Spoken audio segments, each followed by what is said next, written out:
Camera line में आगे बढ़ते हुए सीधा रुख करेंगे दुर्ग की तरफ। तो दुर्ग से हमारे संवाददाता सुबोध तिवारी हमारे साथ जुड़ चुके हैं। जी सुबोध जी, आज क्या क्या खबरें सुर्खियों में रहने वाली हैं? देखिए सिमरन जी, बड़ी बात है कि जब इंदिरा गांधी जी के शासनकाल में आपातकाल लगाया गया था, उस आपातकाल को लेकर आपातकाल स्मृति दिवस मनाए जाने की तैयारी में भारतीय जनता पार्टी है। और जिसे लेकर दुर्ग जिले के भारतीय जनता पार्टी कार्यालय में आपातकाल स्मृति दिवस के उपलक्ष्य पर वक्ताओं के द्वारा उस दौरान हुए जो घटनाएं थी, यानी कि उस दौरान कई सारे राजनेताओं को जेल में भर दिया गया था, पत्रकारों को जेल में भर दिया गया था, तमाम जो प्रशासनिक व्यवस्था है वह सैन्य अधिकारियों के जिम्मेदारी में आ गई थी। और करीब 2 से 2.5 साल चले इस आपातकाल के पूरे कार्यकाल को एक विशेष रूप से वक्ताओं के द्वारा पेश किया जाएगा, बताया जाएगा और उस दौरान हुई घटनाओं के बारे में जानकारी दी जाएगी। उसके परिणाम स्वरूप जो भी चीजें सामने आई उसकी भी जानकारी दी जाएगी। दूसरी बड़ी बात है कि उस दौरान जिन्हें जेल में भर दिया गया था उन्हें मीसाबंदी कहा जाता है, जिन्हें हर साल उन मीसाबंदियों को पेंशन भी सरकार के द्वारा दी जाती है।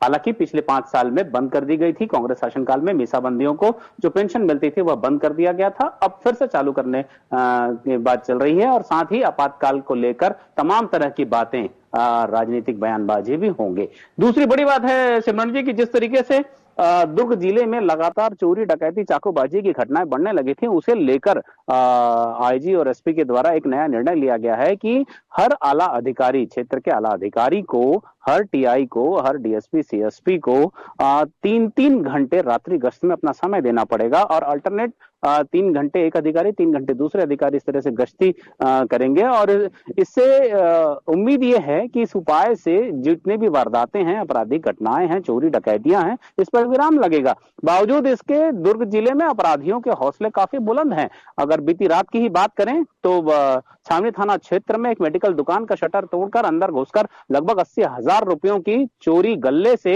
चोरों ने कर ली थी। ठीक इसी तरह से पुरानी भिलाई थाना क्षेत्र जो है उस इलाके में एक मकान, सूने मकान के अंदर घुसकर ताला तोड़कर लगभग 3 लाख रुपए के गहनों की और साथ ही 70 से 80,000 रुपए नगद की चोरी कर ली गई थी। अब पुलिस ने मामला दर्ज कर लिया है और चोरों की जांच पड़ताल में जुट गई है।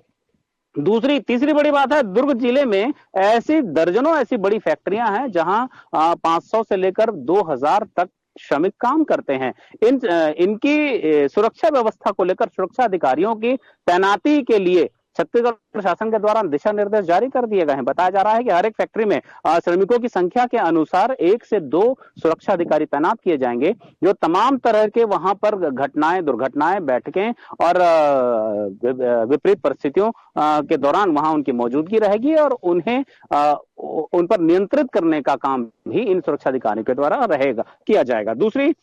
चौथी बड़ी बात है, मानसून की दस्तक हो चुकी है सिमरन जी। कहीं कहीं पर हालांकि खंड वर्षा देखी जा रही है, बावजूद इसके जिस तरीके से किसान अभी खुश हैं कि मानसून ने दस्तक तो दी है और अब इसे लेकर किसानों ने एक नए तरीके के खेती किसानी, यानी कि धान बोने के पर बीज पर खासकर एक नया फोकस, एक नया तरीका अपनाया यह है कि वो पतले धान की जगह मोटे धान की बुआई करेंगे, क्योंकि पतले धान में ज्यादा उतनी ही मेहनत से पतले धान की अपेक्षा 1 क्विंटल में जो 3100 रुपए मिलना है वह मोटे धान में मिलेगा। तो इस वजह से जो 17 से 21 क्विंटल का एक अनुपात बनाया गया है 1 एकड़ खेत में, तो उस अनुपात को बराबर बनाए रखने के लिए कि कहीं क्विंटल में कमी ना हो जाए, इसे लेकर किसान फोकस्ड वे पे स्वर्णा, यानी कि बताया जा रहा है जिसे स्वर्णा कहा जाता है, उस धान की बुआई करेंगे।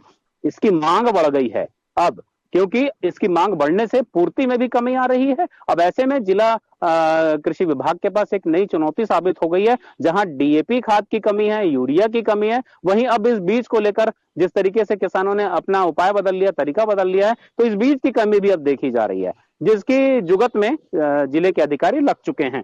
तो इस तरीके से 3 से 4 बड़े मामले हैं सिमरन जी, जो आगामी दिनों में काफी संवेदनशीलता के साथ देखे जाएंगे और इस तरह की आयोजन भी होते रहेंगे। जी